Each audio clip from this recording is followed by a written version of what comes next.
Okay, so this is going to be the Monster. This is the second generation one.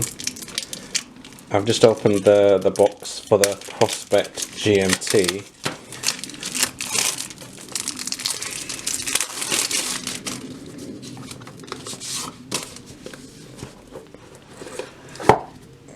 Wow, these boxes are really flimsy. And there we've got the watch. I was never a big fan of the Monster, but it's kind of grown on me. But I'm gonna have a look and have a closer look at it and see what I think, and I'll get back to you on that. So stay tuned for the rest of the review. So this is the close-up of the Monster. I'm just taking it out. It's still got all of its plastic covering on the bracelet, and its tags. Oh, there's nothing on there. It might be in the box. Not that it's such a big deal. So far, yeah, I like the case of the Monster. This is the second generation Monster. I mean, that's it. That's better. Oh, it does have a nice feel to it. I think I'll have to compare it to my SRP307. I like the way the bezel moves. One of the things I didn't like about it was the dial. I always found it to be really cluttered. The Mark 1 or the Series 1, it used to have the numbers, so you'd have like 5, 10, 20, 25, so on all the way around, and it just sort of made the dial look a lot more fussy. And since they've done this one, it's sort of grown on me. But there is a version 3 now, apparently, where they've sort of gone back to the older hour markings, not these tooth marks, the more just straight lines, which I quite like. But it's in a much thicker case. It's actually in the similar case to this Seiko. I think it's the Prospect. I think that's what it's called anyway. I'll have to have a look at it. So it's got basically the same sort of case with this tuna style, or tuna can as they call it, style case, which makes it bigger. I'm not sure about that, if it's too big. This seems to be quite a good size so far. Bracelet seems to be quite well made. I'm not sure about the buckle. I do hate these buckles because they're usually always quite tinny, and I think it's just from pressed steel. Yeah, so it's not. Yeah, 100 and what did I pay? 150 something, 59 I think I paid for the watch. So you can't have everything. I mean, it's a nice bracelet, but I will probably be changing it. Put it on a rubber strap. Probably my 007 is on a rubber strap, which I really like. I'll put it on that and then continue with the video. But so far, yeah, I quite like it. I didn't go for the red or the white. I did consider looking at the white one, but eventually I went for the red. But it's never too late to change. For those of you who want to know the difference between the Mark 1 and Mark 2, this one has got a hacking feature, which I'm sure there's many other videos online which show you about it. So basically, when you stop at the second sound by pulling it out, so you can set the time exactly. So it's quite good that way. And apparently let me just change the date. Now then. This one looks like it's got the old-fashioned date. So it's this way, isn't it? Yes. Oh, I didn't realize that. Now, some of them have Roman numerals instead. So for Friday, you'd have 5, and so on. Monday's 1, 2, so on and so on. And I expected this one to be the same, which it isn't. That's interesting.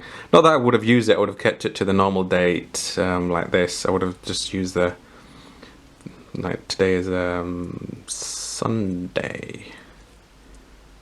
There we go. the 30th. So I would have left it on that anyway, but yeah, interesting why this one doesn't have that. I'll have to find out what the reason for that is. So here it is compared to my SKX. It's a little bit bigger. You can see the bezel is much thicker. Let's move it a bit far, that's better.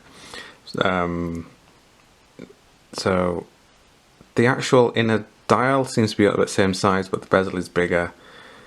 The SKX, I mean, this is 5 years old now.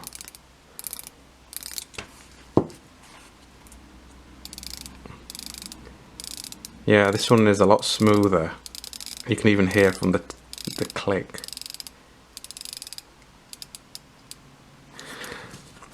So this one has the old movement in, which is non-hacking. So when you pull out the crown, the seconds hand will keep running. Let me just give it. And to get it going, you've got to shake it. Unlike this one, where you can just wind it, and it will power it up, which is a good thing. Keep it powered up. So I'm going to put it on a rubber strap probably. This one, the one bad thing about the strap, well, sorry, the lungs on this are very short, so this strap is not going to fit on it. So it's going to have to be a shorter type strap, probably just a normal rubber strap that I'll put on. It would have been nice to put a curved on there. Maybe I can do something with it. I might be able to sort of cut away something, hack away at that strap and see how it goes. I think a curved long strap on this would look quite nice. So I'll have to wait and see. I'll put it on some straps and then and show you what it looks like. The same with this, but this one I've only just, like I said, picked them up together. This one, the curved long, will fit on there, so I'm going to try it with that. It's got actually quite a nice strap. The other Seiko strap that came with the SKX was horrible, really hard and tough, but I don't like these deep cuts here because all the dirt and grime gets in there and it's really hard to clean. But anyway, that'll be another video. Let's get back to the monster. So far I have to say I do like it. I'm very impressed with it so far. It's nice looking. Yeah, and I'll go more in depth into it later because, like I said, I've just opened it up, and then I'll tell you more about it then. So I've been wearing the monster now for a week, and I just wanted to give a bit of an update. As you can see, I've changed the bracelet to this carbon style leather strap, which I'm not going to keep it on. It's on a deployant. This is just on probably a temporary basis. It does look quite nice on it, but I'm looking more for a rubber strap if I can get hold of one. But it's very hard to. Well, it's not too hard to find a strap, but a nice rubber strap. I can't find one with curved lungs because the lungs are really short. Let me just, there we go.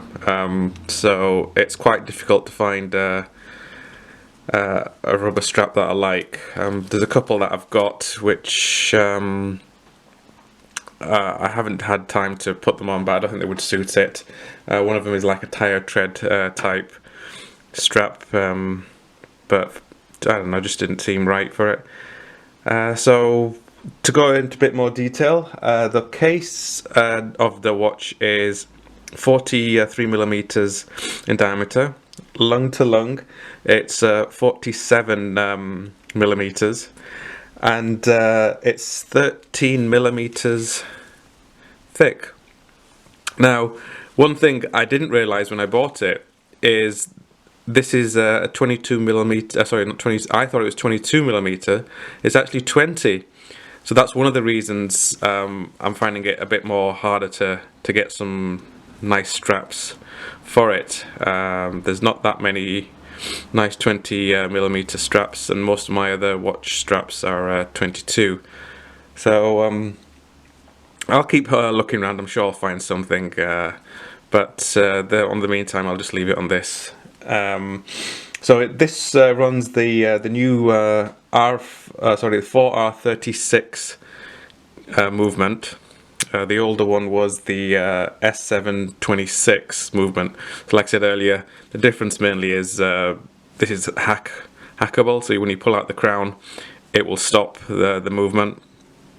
And earlier on I was saying that when I was changing the date, see it's got Saturday, and then I was expecting it to have the Roman numerals, but after I've checked, the one with the Roman numerals is the Monster RSP313. That's the one with the, it's like it's got red around the hour markings. That's it. That one, it just didn't do it for me. I like this one. It's got little silver. You can just, if I can get it to focus there, you can just see around the edge. It's got like a little silver border. I would have quite liked it just to have no border. It would have been just like the SKX. So it just sort of goes to the edge and without anything there to stop it. But it's still quite good. Like I said earlier, that I did look at the Monster before, a few years ago, before I bought my SKX. I was looking at this one and that one, but eventually I went for the SKX because I just like the look to the SKX more.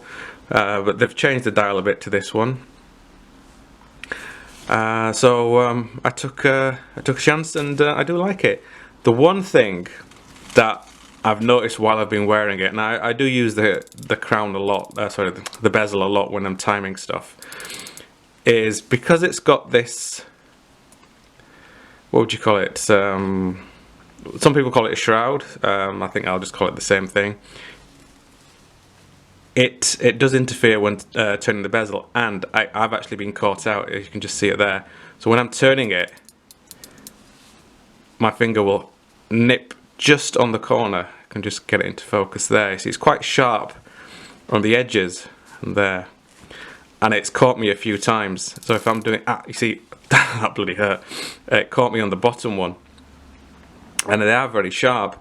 I don't know if anyone else has had the same. So if you do it this way, it's fine, but if you do try and do a longer turn, it will catch at the bottom or at the top.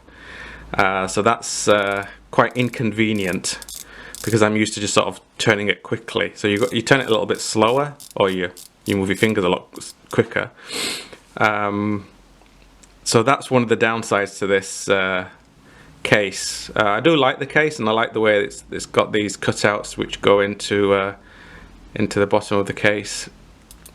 And if you have it like that, it sort of covers it. But it is a nice design.